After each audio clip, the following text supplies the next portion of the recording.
Yo, what's good, ladies and gentlemen? It's your boy Dave. I'm back with another legendary video. Appreciate you guys coming through and showing your love and support. Don't forget to smash the like button, subscribe, turn on that notification bell. More importantly, if you're a real trooper, you're a subscriber, my hat's off to you guys as we are officially on the road to 4,000 subscribers. In this video, I'll be doing the results and review, giving my own critique and opinion when it came to everything that took place for the show for episode January 1st, 2025. More importantly, Happy New Year to you guys if you made it over to the other side of the following year. Much gratitude to you guys and best wishes to you, and more importantly, protection to you and for everything that you do in your life. More importantly, let's go ahead and get into this video. We're going to go across about the card that initially took place. This episode was showcases being Fight for the Fallen. It had the kickoff with rated FTR in six-man tag team action against the Death Riders of John Moxley, Yuta, and Claudio Castagnoli. As well as we have returning Julia Hart in singles action, taking on Jamie Hayter in a banger great singles action. We also had a three-way number one spot for the Casino Battle Royal to determine the next number one contender for the AEW World Heavyweight Championship, as we had the likes of Roderick, Jay White, as well as Swerve Strickland. You got to swerve and drive, and more importantly, don't lose your mind. We also had singles action of Orange Cassidy along the lights of taking the singles action against Hangman Adam Page.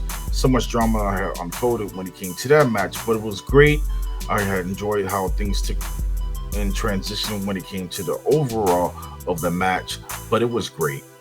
Jeff Jarrett had an announcement. Of course, rumors were circulating that he was going to announce his retirement, but of course he has some different agenda, as we go ahead and dive into that a little bit later in the show.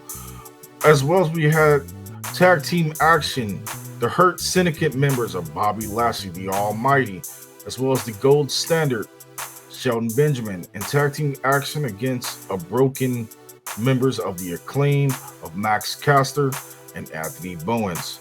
Their drama has continued to be unfolding as late, and it continues to shift the direction wherever they're going with that storyline. I'm not feeling it whatsoever. Hopefully they got a better direction with what they're going with it. Hopefully Tony Khan gets a little bit more light, but I do not want to see the Claim broken up. And more importantly, where is Billy Gunn? Where is Daddy Ass? Where has he been through the accumulation of this whole entire drama that has been unfolding? He usually is the peacemaker, and more importantly, the bridge and the glue to keep things rocking and rolling when it comes to that tag team. But let's go ahead and dive into it. But more importantly, for the results, which you guys are officially here for. We kicked things off with John Moxley with a nice little promo. It was decent for what it was. He made a shout out directly towards Adam Copeland as well as FTR. He let it be known that he felt like they fear him, more importantly his group, when it comes to the Death Riders. And it was okay if it was, but of course he says that Adam Copeland may be sick, but he is sicker when it comes to the demonic part of whatever is going to entanglement for the AEW World Heavyweight Championship. Then we kick things off with the first match of the night. We had Hangman Adam Page defeating Orange Cassidy in a brutal match, but great chemistry, and I wish they had Fight Forever. What more can you got out of it? You got everything in between. More importantly, you had Hangman Adam Page on his last legs, and he pretty much was just over the whole entire situation. He pretty much snapped. He got the victory, but pretty much staff had to break up the whole entire situation post-match, as he just was venting his frustration. He even took out Christopher Daniels after all that had took place. It's going to be interesting to see what happens along the lines of the storyline. Hangman's my big pick when it comes to being in the front row of the AEW World Championship, as well as if he's going to be in the Casino Gauntlet. I look forward to seeing if he's going to be a part of that next week.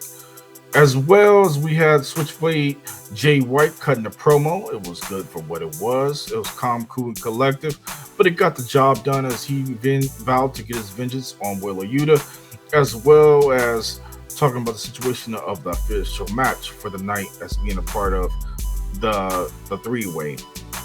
Then we get to the next following contest. It was the Hurt Syndicate the almighty Bobby Lashley and Shelton Benjamin doing their thing, and pretty much they came to hurt and they came to handle business. Of course, the Acclaimed fell victim to this Hurt Syndicate by losing the actual match after Anthony Bowens pretty much left Max Caster in the win after mixed communications and so much frustration. He left his partner hanging. What are you doing, Anthony Bowens? You can't be leaving your partner hanging like the situation, but of course, Max Caster ended up submitting to the Hurt Lock, and that sizzled the deal when it came to everything that took place. The story continues to be shifting up is where things will take place with the Acclaim. More importantly, where will Max Caster go from here? Is he going to join the Hurt Syndicate? Is he going to turn heel? There's so many answers we can ask for when it comes to the situation, as well as where's Daddy ass to keep them hotheads from exploding with each other. More importantly, ready to tear each other apart. But we shall see in the upcoming weeks where the 2025 will head with the Acclaim, if they will be back in a square circle of being part of a chemistry of being a team, or are they going to disband and try to go on a singles run. Do we switch gears off with everything at a quick pace as we end up having Swerve Strickland cutting a promo when it comes to Roderick Strong and Switchblade Jay White, leading up to that three-way dance for later in the night before the showcase, and he let people know whose house did it is Swerve's house. And it was a decent promo, and I give big ups to that situation. Then we get to women's action. Julia Hart defeated Jamie Hayter in a return, and she got the victory by spraying that mist and blinding Jamie Hayter, and was able to get the first pinfall since being back and getting the rental into the winning column for 2025. But more importantly, I enjoyed the whole entire piece of how things were accommodating. More importantly, where Julia Hart may be going in the near future. She's looking to get back that TBS championship. I'm all for it. She was my MVP last year in 2024 before she got injured, and it's great seeing her back. But when it comes to Jamie Hayter, I don't know exactly what they're going with the direction of her, just in general. Hopefully they got a better solution for us just in overall. I'm kind of disappointed with the whole creative aspect of her character. More importantly, the direction where Tony Khan is going with her. I feel like she fell flat when she came back after she had that beef when it came to Saraya. Then that fell off the rails, and pretty much we didn't know what happened from there. She went cold, and she's just going cold all the way through already towards the beginning of 2025. They need to shift it up, get Jamie Hayter back on the steamroll train, but I feel like they're cooling off, and it's just cancel Christmas currently right now at the moment when it comes to Jamie Hayter. Then we get the video package from Kenny Omega, the hype up for him as well returning, and as well as Takesha having a follow-up video to express what he feel about Kenny Omega, as well as defeating them back in the old days of New Japan and their chemistry of what they have today. It's going to be a banger. I don't know exactly when the match will be officially announced, but Kenny Omega will be returning next week to let us know what his situation is going to be. Is he just coming as an EVP, or is he coming back full-time as a full-timer part of the roster to help it out? Kenny Omega is much needed when it comes to the roster. I'm glad that he is officially back, and I look forward to seeing the Fallen Angel doing this thing and handling business when it comes to getting things in shape, getting the views back up, and being his reclaimant of being the best in the world. We also have the follow-up with Kyle Fletcher and Will Ospreay's continued tension, including their history and story of development when it comes to everything that's been going on with them, when it comes to the Protostar, as well as Will Ospreay, the aerial assassin. Their beef, it continues to beef up, and I enjoyed that whole little promo, little video vignette that kind of kept me highly invested, and I look forward to seeing more of it. Then we switch gears over to Mercedes Moné, who had her champagne celebration. She dedicated it to herself. More importantly, she had her words for Mina Shakawawa when it comes to her defendment of the Strong Women's New Japan Strong Championship defense this following Sunday at New Japan's Dynasty. It's going to be a stacked card. It's basically New Japan's version of Forbidden Door, and it's stacked all around from top to bottom. And I look forward to seeing how that may accumulate when it comes to just the action, as well as the AEW stars and the AAA stars will be involved. And I highly recommend for you guys to check that actual show out this following Sunday. Even though it didn't get a whole lot of promotion and kind of a little bit of loving, but hopefully it lives up to it, as you know they have done when it came to Forbidden Door when it was hosted by AEW. Then we switch gears to a backstage of Roderick Strong getting ready for his match. Of course, Adam Cole interjected himself, hyping up the situation that they're stronger than ever, as well as Kyle O'Reilly, officially part of the Undisputed Kingdom. I guess he left the commemoration and he's aligned back with his brothers that he feels more comfortable with when it comes to those trios. We didn't see Matt Taven and we did not see Mike Bennett. Hopefully they'll be back when it comes to next week and when they'll be in full force to go to the next situation where they'll be going in a storyline. Do not know what's going on with them. I feel like they're a little bit cold as well. And speaking of MJF, because they had a whole lot of beef up with him, he currently is setting his sights onto the Gauntlet and of course getting the Triple B back and going back for another run as the AEW World Heavyweight Champion. Then we get to the three-way number one spot for the Gauntlet, which is going to take place next week. Currently, Jay White defeated Roderick Strong and Swerve Strickland after the interference of Ricochet, who took an actual scissor, a golden scissor, and spiked Swerve Strickland in his head, taking him basically out of the whole entire match, setting Roderick Strong to be distracted. Jay White took the advantage of the situation, was able to seal his fate by getting the victory. And after the post-match, Ricochet took advantage and put the beat down to Swerve Strickland. From pillar to post, bloodied him up, continued to brutalize him through the course of everything after the match. Undisputed Kingdom made the save after Ricochet did his damage. Of course, he was bloody on his shirt from Swerve Strickland's blood all over the place. Prince Nana was taken out as well with the follow-up with the beatdown. And it's going to be interesting to see how this storyline continues to be intriguing each and every single week. I'm loving the way how Ricochet is finding his own. And he's getting that heel heat. He's finally getting over and the fans are booing him. And he's finding his smile again to finally get over.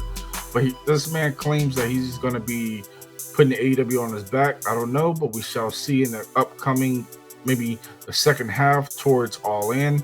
But more importantly, it's going to be interesting to see where this storyline takes. Is it going to be a revolution? I think so, and I look forward to seeing it happen over in Los Angeles. Follow up with Jeff Jarrett. He came down with his promo. It was solid for what it was. It was calm, cool, and collective. He talked about all the rumors, the situation, his health, and more importantly, where he stands after a whole entire 30 years being in the business, including talked about his family legacy and how everybody started in his family, including his mom, his dad, and where he started. And he put everybody on notice. So basically, his announcement was he's re-signed with All Elite Wrestling. Now that he's officially back with AEW, he says that he's going to put his sights on the AEW World Heavyweight Championship. I don't know 100% if that's going to be a great thing, but to me, I don't see that happening whatsoever. He may get a shot, but I think he may fall flat on his face when it comes to trying to win gold. And I don't think the direction that's what the fans want to see. But Jarrett's good with being a heel, but 100% when it comes to just his overall giddy up, I'm not feeling he's a little bit out of the league. He's over that prime, and he just needs to just play a producer role. But the funny part about the whole segment was his hair dye. Pretty much everybody talked about it on Twitter. It wasn't matching. It was a little too orange or too golden over the top. It just didn't match the way how things were looking. It was looking a little too mustard. Then we got ready for the Powerhouse Hobbs squash match. He was in a handicap match against John Cruz and Rob Kizol. What more can you get out of it? It was Powerhouse time. He took care of them like it was nothing. It was on like neck bone. That's how Booker T put it. And more importantly, he did a double pin, got the pinfall with the spine busters, and came out on top. It looks like he looked dominant heading towards the going. Is there any more surprises we're going to get towards the Gauntlet? Hopefully, we get the return of Keith Lee, who was spotted, slimming down, looking good, and most likely will be cleared, ready to go for this year for 2025. Will Miro be making an appearance? We do not know. He's still on the do not create, have him on the creative part. They seem like a lot of talent with the big men. They don't know how to handle them whatsoever, but hopefully they have a better direction where they're going, because I'm not feeling it. The talent got to step up and work with the big man. That's how if they want to get to the big leagues in WWE, they got to know how to work with the big guys. So when they get over there, they can be able to adapt to any kind of style when it comes to just an overall. You can't call yourself professional wrestling if you're not willing to work with the big guys. Then we switch over to Big Bill and Brian Keith. They are in the review with Alex Marvez. Of course, things set in motion. They insult rated FTR, including being in their hometown, and Adam Copeland set the tone in action for Collision. It'll be the 6-man tag team action as the Learning Tree with Chris Jericho, Big Bill, and Brian Keith take on rated FTR of Adam Copeland, and as well as Max, and as well as Dash. But hopefully everything looks good when it comes to FTR being involved and the whole entire storyline after their whole brief conversation. But I look forward to seeing that match on Collision this following Saturday. We get a tribute to Sweet Daddy Ski, a true legend in the business, big ups to everything he has pretty much done in his whole entire life. He's pretty much have been in so many territories, including the South, run is up there on the New York end of things, as well as had a great run when it came to the square circle. It's kind of sad he didn't even get in the Hall of Fame, but I look forward to seeing him being part of some kind of Hall of Fame in the near future. And you got to give recognition where it's due. He paid his dues. He was a great talent, and condolences to his family of his passing. Then we get to MJF pretty much setting his sights on the AEW Triple B. Of course, he said his issues with Adam Cole, and he said they are finished, and he's looking to go for the AEW World Championship. There was a recap video of replaying from things that took place at World's End, and we shall see where MJF goes from here. Of course, when it comes to MJF, you can't bet on the devil unless you're on his level. Then we get to the main event. FTR of Dax Harwood and Cass Wheeler, along with Adam Copeland. But of course, with the little lower third, it said Cope, which is kind of funny. But they pretty much got the victory over the Death Riders after a nice little brawl out, a whole bunch of drama. A whole lot of drama that took place. And it was a lot of back and forth with everything that had accumulated towards the end of the show, with rated FTR pretty much staying tall. But the cherry on top was Jay White popping in and getting the jump and hitting that Blade Runner on Wheeler Yuta, setting that tone probably most likely for that match for Collision as well. And then Copeland hit the spear on Wheeler Yuta. So it was a whole lot that took place. And you never know what can happen when it comes to AEW.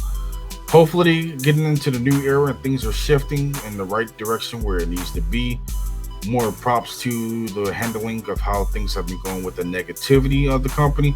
But they need to get better. They need to get better. I'm looking for them to get better. I'm trying to give them a chance. I've been riding the ship when it comes to AEW. But am I feeling it? I'm not feeling it at all with the way how things have been handling.